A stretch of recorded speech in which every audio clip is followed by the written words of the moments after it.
सुप्रभात प्रिय विद्यार्थियों, कक्षा 8 हिंदी विषय में आप सभी का स्वागत है। बेटा, आज हम अपनी पाठ्य पुस्तक मेधा का पाठ 9 बालिका का परिचय एक कविता है उसे हम पढ़ेंगे, जिसे कवयित्री सुभद्रा कुमारी चौहान ने लिखा है। महान लेखिका और कवयित्री सुभद्रा कुमारी चौहान का जन्म 16 अगस्त 1904 को इलाहाबाद उत्तर प्रदेश के निहालपुर नामक स्थान में हुआ था। लेखन के साथ साथ उन्होंने भारतीय स्वतंत्रता संग्राम में सक्रिय भूमिका निभाई थी। उनकी प्रमुख रचनाएं हैं बिखरे मोती, सीधे सादे चित्र, मुकुल, त्रिधारा आदि। बच्चों के लिए लिखी उनकी रचनाएं आज भी स्कूलों में पढ़ाई जाती हैं। सुभद्रा जी का निधन 15 फरवरी 1948 को हुआ था, यानी 44 वर्ष की उम्र में ही उनकी मृत्यु हो गई थी। और अपन ये थोड़े शब्दार्थ देख लेते हैं बेटा, समझ लेंगे। शब्दार्थ तो अपने को इसका भावार्थ करने में सुविधा हो जाएगी, है ना, सरल रहेगा। पहला शब्द है शाही। शाही माने राजा जैसी। दूसरा शब्द है दीप शिखा। दीप शिखा माने दीपक की बाती का ऊपरी हिस्सा, ऊपर वाला पॉइंट, है ना। सुधाधार। सुधाधार मैंने अमृत की धारा। सुधा मैंने अमृत होता है ना, तो सुधाधार का अर्थ हुआ अमृत की धारा। मनस्वी। मनस्वी यानी बुद्धिमान व्यक्ति। और वाटिका। वाटिका मैंने फुलवारी, बगीचा, बगिया, फूलों की क्यारी।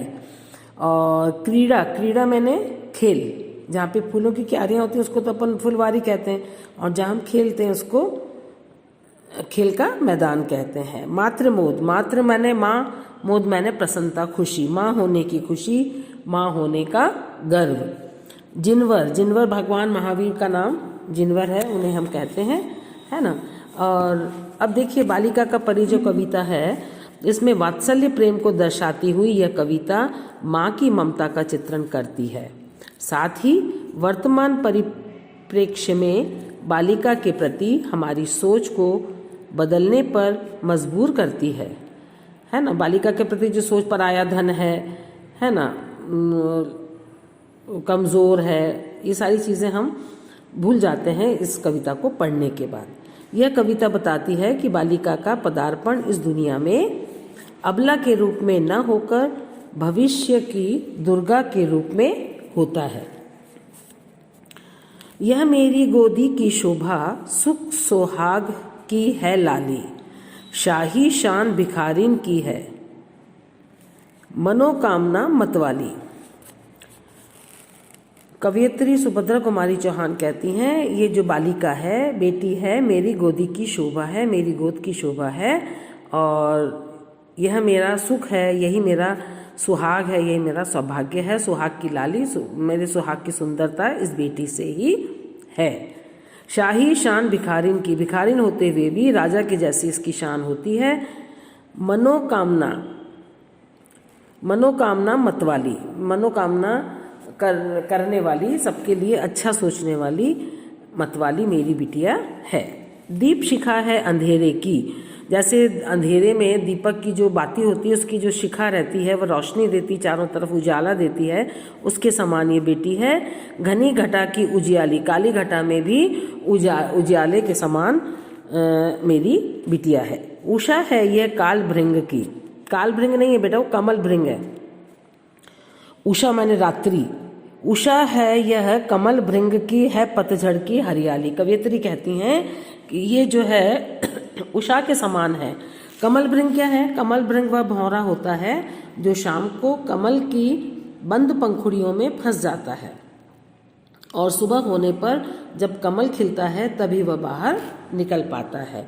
तो उषा है मतलब रात बन के बिटिया कमल भृंग की रात के समान है, उसको खुश करने वाली है पतझड़ की हरियाली। पतझड़ में भी हरियाली के समान बेटी शोभायमान होती है, हर दुख में साथ देती है। सुधाधार यह नीरस दिल की।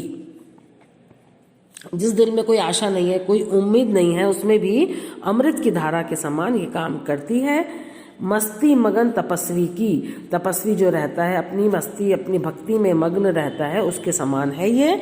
और जीवन ज्योति नष्ट नयनों की, और जिसकी जीवन की जिसके नयनों की रोशनी नष्ट हो गई है उसके समान, जीवन ज्योति के समान ये बिटिया है। सच्ची लगन मनस्विनी की, मनस्वी माने बुद्धिमान, बुद्धिमान जो अपनी लगन से काम करते हैं ना, उस लगन के समान यह बिटिया है। आया समझ में आपको? अब इसके बाद है बेटा ये वाला पैराग्राफ, बीते हुए बालपन की यह, इस पद में बताया गया है बीते हुए बालपन की यह क्रीड़ापूर्ण वाटिका है। बचपन में जैसे खेला जाता है ना, खेल खेलते हैं, उस खेल की जो फुलवारी के समान, फुलवारी जो खुशियाँ देती है उस खेल की और फुलवारी की खुशियों के समान बालपन इसका है। वही मचलना वही किलकना, किलकारियाँ मारना, मचलना, खुश होना हंसती हुई नाटिका है। यह हंसती हुई नाटिका के समान है। तो बेटा आज हम इस कविता को यहीं तक पढ़ेंगे और आपकी कक्षा आज यहीं समाप्त होती है। कल आपका गृह कार्य है कि इस कविता को आप ध्यान से पढ़ें, शब्दार्थों को पेंसिल से यहाँ पर बुक में लिख लें ताकि आपको बहुत अच्छी तरह से इसका अर्थ समझ में आएगा। और 5 या 7 प्रश्न बना के उनके उत्तर लिखेंगे तो भावार्थ आपको और भी स्पष्ट हो जाएंगे। धन्यवाद।